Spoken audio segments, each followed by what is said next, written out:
welcome to my kitchen. My name is Jennifer Mealy. I'm an independent consultant with Pampered Chef, and today I finished my gingerbread house.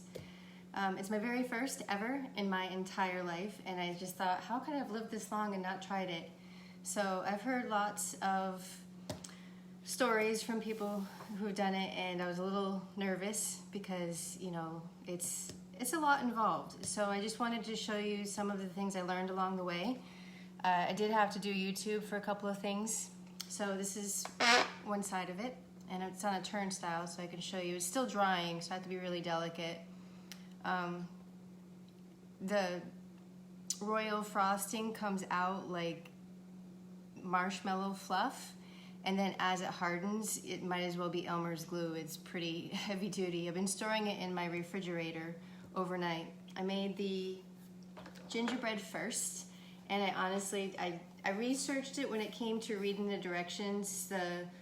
The cookie molds themselves, the house molds, come with directions, and I should have probably YouTubed it, because what I did was I filled up I made the cookie dough, and I made it from scratch, because what comes with the cookie mold is one to use a sugar cookie recipe that was like bought from a store, and I wanted to make my own from scratch. So I was like, well, I don't have to follow directions. And so, lesson learned. Yes, do follow directions. Although the gingerbread dough recipe is really delicious, it said to split it in half. And so what I did was I split it in half, but I filled up the cookie molds until it reached the very edge. I don't know if you can see that, but you're supposed to only use half of the cookie dough mold dough that comes with it, because it does fluff up. It has baking powder in it. So I'll post some pictures of what that looks like. So I don't have just a cookie house, I have a cookie fortress, because it's twice as thick as it was supposed to be. Made it a little harder to put together. So let's see, today is it Saturday? And then I made the dough on Thursday, and I put it all together on Friday, let it dry overnight, and then I assembled it with the decorations today. So I have some gumdrops and some sprinkles and M&Ms. The sugar cookies that I made today, those were kind of part of my epic fails. They were falling apart, and there was much cussing involved. And I thought, kids do this all the time, why am I struggling?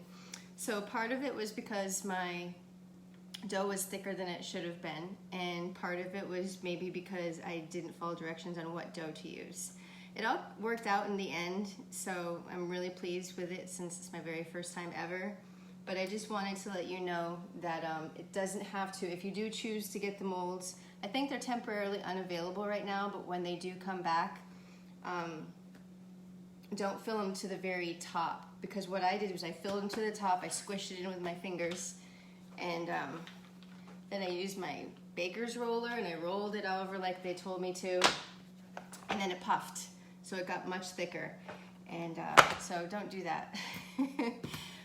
But other than that, I think it went really well. I put on some Christmas music and I cranked up my cheer, and I was really happy with it. So I wanted to show you how it went, and I don't know, I think I would do it again. Lesson learned when it comes to following directions, but that's part of the process too.